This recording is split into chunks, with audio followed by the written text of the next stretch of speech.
আচ্ছা, কলব পরিষ্কার করার জন্য আমি কয়েকটা ফর্মুলা বলে দিই আগে। এটা সবার জন্যে, এবং বিশ্বাস করেন এখন আমরা সমাজে যারা বসবাস করি বেশিরভাগ আমরা মৃত কলব নিয়ে বসবাস করি, বেশিরভাগ। যদি কলব জিন্দাই হতো তাহলে হক বাতিল চিনতে পারতাম না। যদি কলব জিন্দাই থাকতো তাহলে কি দুনিয়ার এই মোহের মধ্যে ব্যস্ত থাকি? যদি কলব জিন্দা থাকতো সারাদিন তাহলে দুনিয়ার ফিকিরে ব্যস্ত থাকতে পারি। যদি কলব জীবিতই থাকে তাহলে কাউকে দাফন করার পরে দুনিয়াবি খোশ গল্পে কেউ মত্ত হতে পারে? যদি কলব জিন্দা থাকে তাহলে কেউ মানুষকে ঠকাতে পারে, মাপে কম দিতে পারে, কেউ কি গোপনে পাপ করতে পারে, কেউ কি অন্য সম্পদ আত্মসাৎ করতে পারে?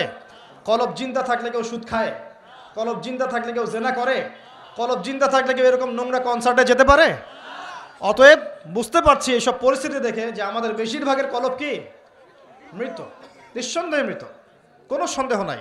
নবী সাল্লাল্লাহু আলাইহি ওয়াসাল্লাম বলছেন যখন আদম সন্তান একটা পাপ করে তখন কলবের মধ্যে একটা স্পট বা দাগ পড়ে, কালো একটা স্পট বা দাগ পড়ে। আবার যদি গুনাহ করে আবার স্পট পড়ে, আবার দাগ পড়ে, আবার গুনাহ করে আবার স্পট পড়ে, গুনার উপর গুনাহ করতে থাকে পুরো কলবটা কালো কুচকুচে কুৎসিত হয়ে যায়, দুর্গন্ধযুক্ত। অনেস্টলি বলেন তো দেখি, অনেস্টলি বলেন যে আমাদের কলবগুলো এখন এরকম না? আমরা কন্টিনিউয়াসলি পাপ করি না? কতবার দিনে আস্তাগফিরুল্লাহ ওয়া আতুবু ইলাইহি পড়ি, কতবার? নবী সাল্লাল্লাহু আলাইহি ওয়াসাল্লাম এমন একজন ব্যক্তি যার আগের গুনাহ মাফ, পরের গুনাহও মাফ, তারপরেও তিনি দিনে 100 বার বলতেন আস্তাগফিরুল্লাহ ওয়া আতুবু ইলাইহি। আমাদের তো প্রয়োজন হয় না, কারণ আমাদের তো অনেকের, আমাদের সবার না, অনেকের অ্যাটিটিউডটা এমন যে সে জান্নাতে অলরেডি চলে গেছে এবং তার দল তার সংগঠন অলরেডি জান্নাতে চলে গেছে। আপনার যদি লিজ লাগে আপনি আসেন আমার কাছে, ফর্ম পূরণ করেন, আপনাকে দিয়ে দেবো। জান এমন অ্যাটিটিউড নাই? এই অ্যাটিটিউডটা কিন্তু ইহুদিদের দর্শন। ওরা এরকম মনে করতো যে আমরা আল্লাহর সিলেক্টেড বান্দা, ইলেক্টেড বান্দা, যদি জাহান্নামে যাইও তাহলে অল্প কয়েকদিন থাকবো, তারপর বেরো চলে আসবো। হ্যাঁ, এই কথা সূরা বাকারায় আছে, পরে দেখেন তো। দেখুন প্রিয় ভাইয়েরা, কলব পরিষ্কারটা সবচেয়ে ইম্পর্টেন্ট জিনিস। এখন মানুষ বলতে পারে সুফিজমের আলোচনা করছে। হ্যাঁ, সুফিজমের আলোচনা করছি কিনা তা জানি না, তবে আমি আল্লাহর ইহসান নিয়ে কথা বলছি। কি নিয়ে কথা বলছি? হাদিসে জিবরিলের মধ্যে 4টা প্রশ্ন করা হয়েছে। কটা প্রশ্ন? 4টা। তার মধ্যে একটা প্রশ্ন হচ্ছে আখবিরনি আনিল ইহসান, হে মুহাম্মদ সাল্লাল্লাহু আলাইহি সাল্লাম আমাকে ইহসান সম্পর্কে বলুন। জিবরাইল আলাইহিস সালাম প্রশ্ন করছেন। কে প্রশ্ন করছেন? ইহসান কি? নবী সাল্লাল্লাহু আলাইহি ওয়াসাল্লাম বলেছেন আনতা আবুদাল্লাহ কাআন্নাকা তারাহ, তুমি এমন ভাবে আল্লাহর ইবাদত করবে যেন তুমি আল্লাহকে দেখতে পাচ্ছো।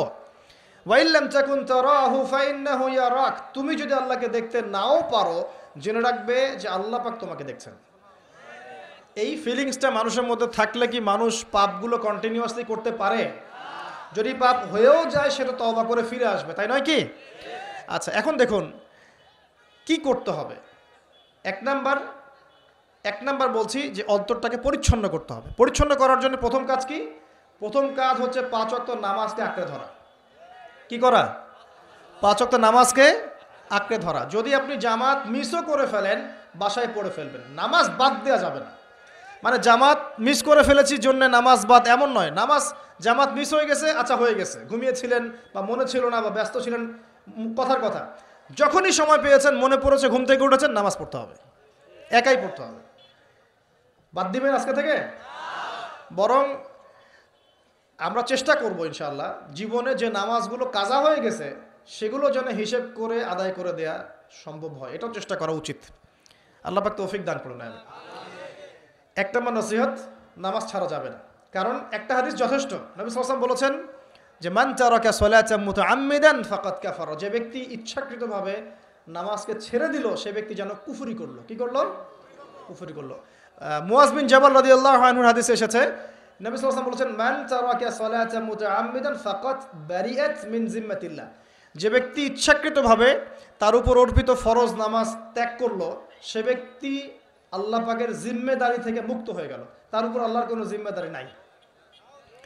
প্রথম নসিহত, যদি অন্তর পরিচ্ছন্ন করতে চাই নামাজ।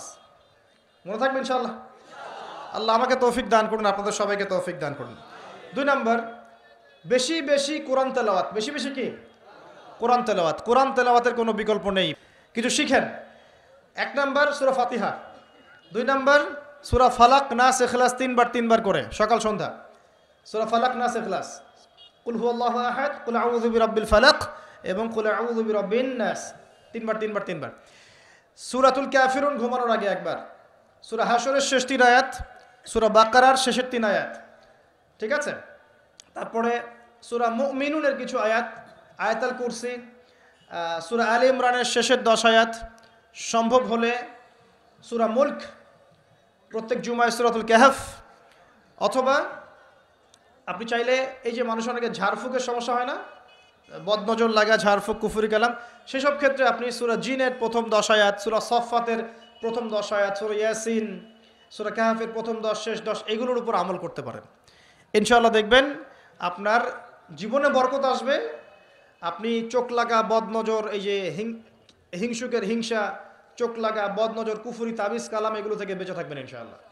আল্লাহ পাক আপনার পরিবারকে আপনাকে বাঁচাবে ইনশাআল্লাহ কোরআনের বদৌলতে।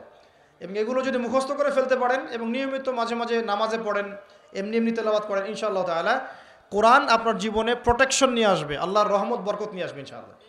এবং কোরআনের মধ্যে কি আছে? শেফা, আরোগ্য আছে। ওয়া নুনাজ্জিলু মিনাল কোরআন মা হুয়া শিফাউ ওয়া রাহমাতুল লিল মুমিনিন।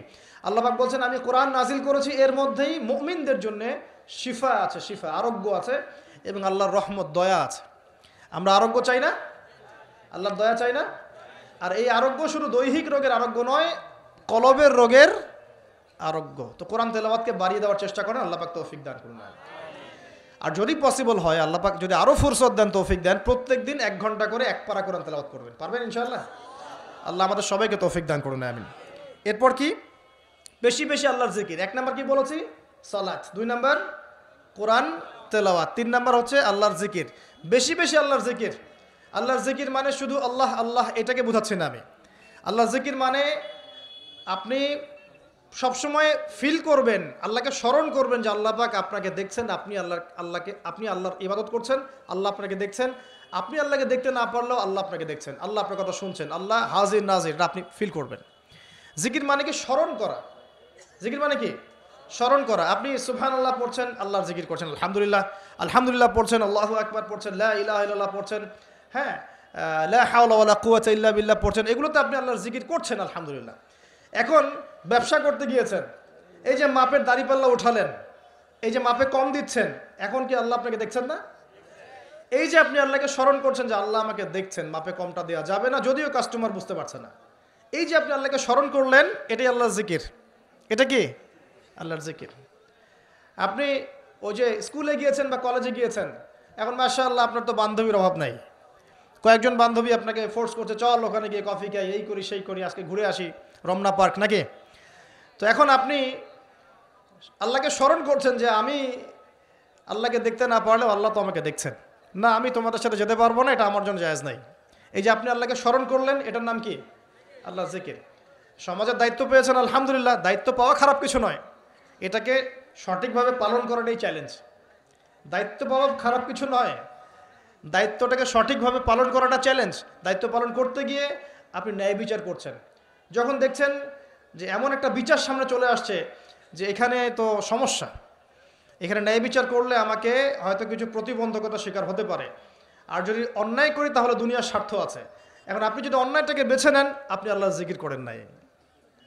যদি তখন আপনি ন্যায়টাকে বেছে নেন, আপনি তখন আল্লাহর জিকির করেছেন। আল্লাহর জিকির শুধুমাত্র সুবহানাল্লাহ, আলহামদুলিল্লাহ, তাসবিহ তাহলিলে নয়, সমাজের চলতে ফিরতে উঠতে বসতে সবখানেই আল্লাহর জিকির আছে। আল্লাহর স্মরণ, আল্লাহকে স্মরণ কর, আল্লাহ পাক তৌফিক দান করুন, আমিন।